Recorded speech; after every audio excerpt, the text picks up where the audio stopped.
Hi students, आज की इस वीडियो में मैं आपको बताऊंगा कक्षा 8 इतिहास राष्ट्रीय भक्ति आंदोलन हरियाणा बोर्ड की नई किताब है आपकी हमारा भारत 3। तो उसके पाठ नंबर 3 के महत्वपूर्ण प्रश्न उत्तर जो मेरे हिसाब से भाई पेपरों में आ सकते हैं, तो अच्छे से याद कर लेना। चलो शुरू करते हैं। मैं हूं अजय और आप देख रहे हैं CCL क्लास। हाँ, आपको जो है ना ये क्वेश्चन आंसर इंपॉर्टेंट वाले, आपको नोट्स, हर एक चैप्टर के अभ्यास के प्रश्न उत्तर, MCQ, हर एक चीज़ यानी कि बेसिकली कंप्लीट बुक का सॉल्यूशन आपको लिखा हुआ मिलेगा, साथ में वीडियोस भी मिलेंगी। तो पेज और प्लेलिस्ट दोनों लिंक डिस्क्रिप्शन में चेकआउट आप कर सकते हो। अब शुरू करते हैं क्वेश्चन आंसर से। इसमें मैंने जो है अभ्यास वाले में से भी क्वेश्चन डाल दिए हैं जो मेरे को लगा आ सकते हैं, जो नहीं लगा कि नहीं आ सकते तो भाई उनको डालने का कोई सेंस नहीं था। चलो शुरू करते हैं। भक्ति आंदोलन किस प्रकार राष्ट्रव्यापी था? तो ये वहाँ हमारे पास प्रश्न आया हुआ है, तो इसको जो है हमें कैसे सोल्व करना है। मध्यकाल में समाज में व्याप्त दुर्बलताओं को दूर करने के लिए भक्ति आंदोलन चलाया गया था। यह आंदोलन राष्ट्रव्यापी था। 14वीं से 16वीं शताब्दी तक तो यह आंदोलन अपने चरम पर था। इस आंदोलन का सूत्रपात दक्षिण भारत में हुआ, वहां से यह संपूर्ण भारत में फैल गया। अनेक संतों ने समाज में व्याप्त बुराइयों को दूर करने के लिए भक्ति मार्ग का प्रचार प्रसार किया। इन महापुरुषों में रामानुजाचार्य, नामदेव, जयदेव, चैतन्य महाप्रभु, रामानंद, संत कबीर, मीराबाई व गुरु नानक देव जैसे महापुरुष थे। अब ये वाली जो लाइन है मैंने अभ्यास वाले में से उठाया ये क्वेश्चन, तो उसमें भी मैंने आपको बताया था उस वीडियो में भी कि अगर आपको नाम याद नहीं रहते तो ये वाला जो पोर्शन है बीच में, ये नामों वाला पोर्शन, इसको आप हटा सकते हो, बाकी को लिख लेना। बहुत सारे संतों के चलते यह भक्ति आंदोलन राष्ट्रव्यापी बन गया। यानी कि यहाँ पे जो है ना लॉजिकली अगर आप समझोगे, पहले ये शुरुआत हुई थी इसकी दक्षिण भारत से और ये पूरे भारत में फैल गया, और इसी के जो चलते जो है लोगों ने प्रचार करा, बहुत सारे लोगों ने, तो ये पूरे देश में ये फैल चुका था और राष्ट्रव्यापी इस तरीके से ये बना था। अब अगला प्रश्न देखते हैं। कबीर तथा गुरु रविदास के जीवन से किस प्रकार श्रम के महत्व का संदेश मिलता है?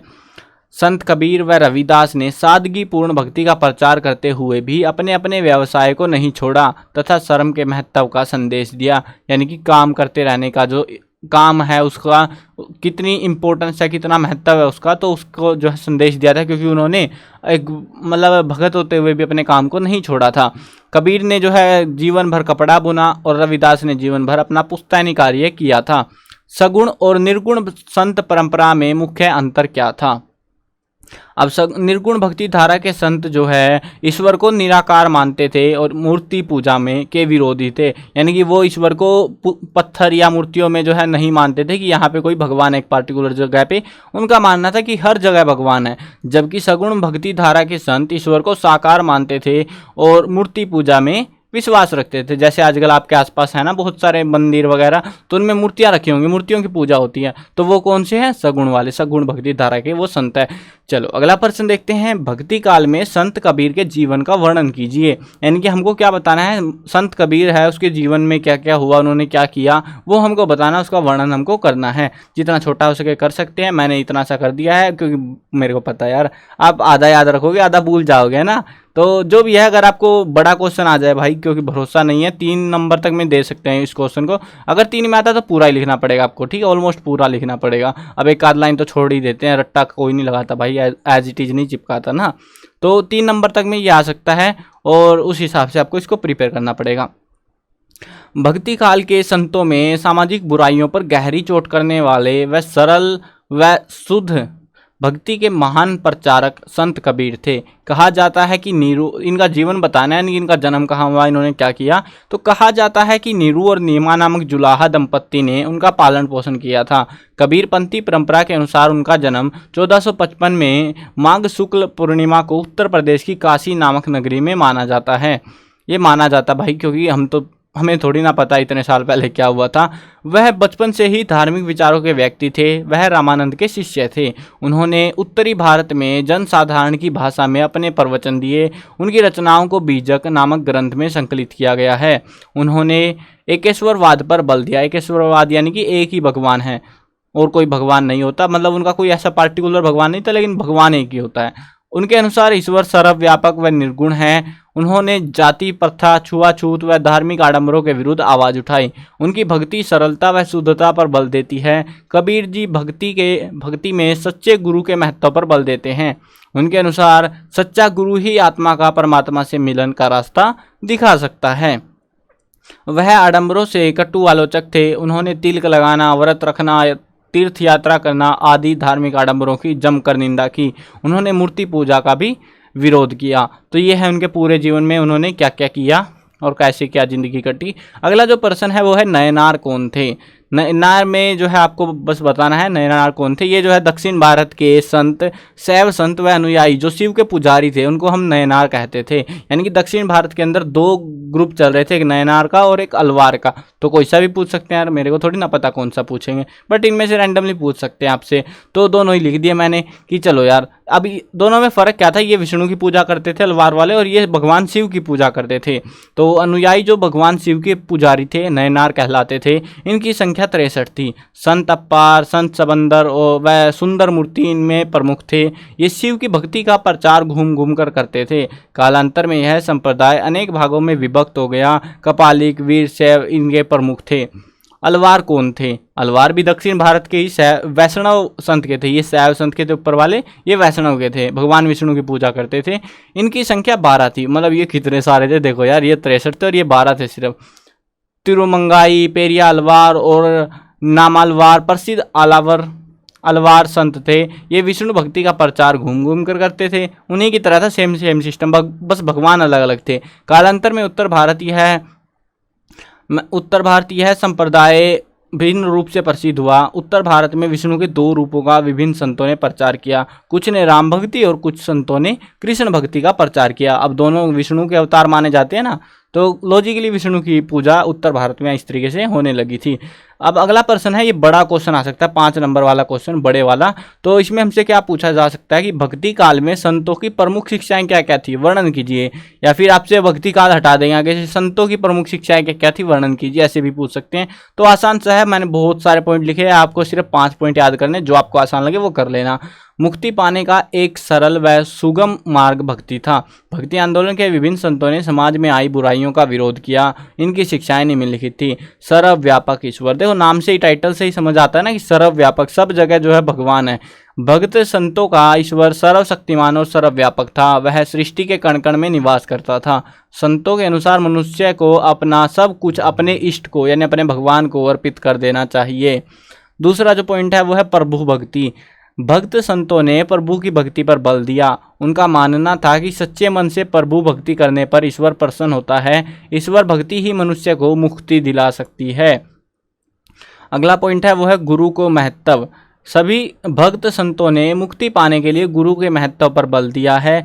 भक्ति में गुरु का स्थान सबसे ऊंचा और पवित्र होता है। गुरु ही शिष्य को मुक्ति का सही मार्ग दिखाता है।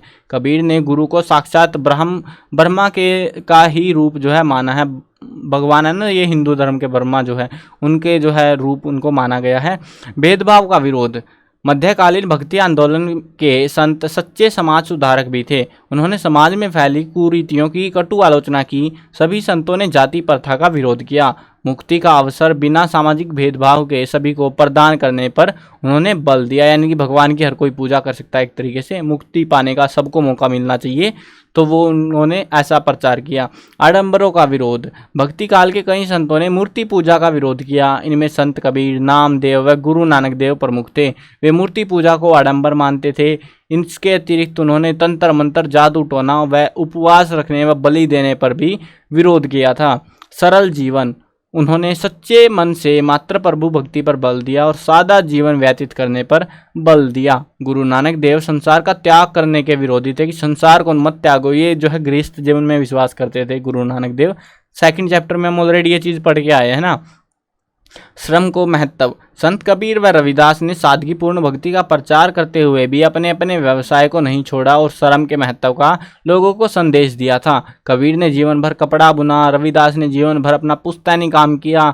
करतार में रहते हुए गुरु नानक देव भी खेती का काम करते थे। यानी कि ज़्यादातर संतों ने जो है क्या हमें संदेश दिया कि अपना जो काम है वो करते रहना चाहिए, ऐसा नहीं कि ठाली बैठ जाओ जाके घर पे आराम से।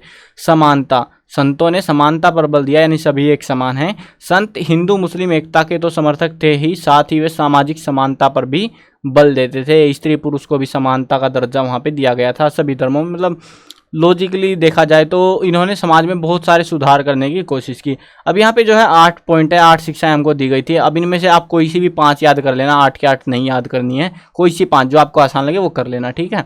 चलो आगे बढ़ते हैं। अब 8 इसीलिए दिए ताकि याद हो जाए, 5 तो कर ही लो, आपको जो ईजी लगे वो कर लेना। भक्ति आंदोलन का समाज पर क्या प्रभाव पड़ा? ये जो आंदोलन चला इसका प्रभाव क्या पड़ा, समाज में क्या बदलाव देखने को मिले वो हमको बताने हैं। भक्ति आंदोलन बहुआयामी था, समाज के प्रत्येक वर्ग पर इसका प्रभाव पड़ा, इसीलिए इसे समाज सुधार आंदोलन भी कहा जाता है। यहाँ पे ये कुछ प्रभाव हमको दिखा रखे हैं। कुरीतियों पर प्रहार, भक्ति आंदोलन से यहाँ के सामाजिक, सांस्कृतिक व धार्मिक क्षेत्रों में इसका प्रभाव दिखाई पड़ा। इस आंदोलन में धार्मिक कुरीतियों पर प्रहार करके धर्म को नई दिशा दी गई। आंदोलन ने भक्ति द्वारा मुक्ति का मार्ग सभी सामाजिक वर्गों के लिए उपलब्ध कराकर सामाजिक समरसता को बढ़ाया। धर्म को नई दिशा, यानी कि भक्ति आंदोलन में धर्म को अध्यात्म से पुनः जोड़कर नई दिशा प्रदान की गई। संतों ने धार्मिक आडंबरों की आलोचना कर धर्म के रूप से पुनः अवगत कराया। संतों ने सादगीपूर्ण जीवन जीने पर बल दिया, यानी कि सिंपल जियो, बिल्कुल नॉर्मल जिंदगी जियो अपनी। सभी के लिए मुक्ति का मार्ग खोलना, संतों ने जाति प्रथा का विरोध किया। उनका मानना था कि समाज के सभी वर्गों के लोग ईश्वर भक्ति से ईश्वर को प्राप्त कर सकते हैं। ईश्वर सबके लिए विद्यमान है, जो उसकी सच्ची लगन से भक्ति करेगा वही उसे प्राप्त कर लेगा। जात पात ईश्वर द्वारा निर्मित नहीं है। तो इन्होंने जो है क्या क्या जो है बदलाव हुए, खास तौर पे जो देखने को मिले, वो धर्म और जो सोच विचार जो चीज़ें थी वो बदल दी चली गई थी। तो ये 3 पॉइंट थे। आप ये जो है 2 नंबर में या 3 नंबर में ही आ सकता है, इससे बड़ा क्वेश्चन नहीं आएगा ये वाला। तो ये मेरे को लगे कुछ क्वेश्चन जो कि आपके एग्जाम्स में पूछे जा सकते थे। चलो वीडियो ख़त्म करते हैं, बस फिलहाल तो यही है। बस पेपर में जो आएंगे तो वो अपडेट करता जाऊंगा मैं वेबसाइट के ऊपर, और ज़्यादा हो जाएंगे तो फिर वीडियो भी बना देंगे। हर साल जो है आपको क्वेश्चंस, जो इंपॉर्टेंट क्वेश्चंस आएंगे उनको अपडेट्स मिलते रहेंगे। प्ले लिस्ट के अंदर चेकआउट कर लेना अगर वीडियो बाद में देखते हो, कुछ साल के बाद में भाई, तो इसीलिए बता रहा हूँ, ठीक है। चलो कोई ना, वीडियो ख़त्म करते हैं। फिलहाल तो मैं कवर करने वाला हूँ क्लास 1 से लेकर 12th तक सभी सब्जेक्ट की वीडियो, हिंदी मीडियम और इंग्लिश मीडियम दोनों में होने वाली है। तो सब्सक्राइब करो, साथ में घंटी दबाओ ताकि कोई भी अपडेट आए आपको बिल्कुल टाइम से मिल जाए।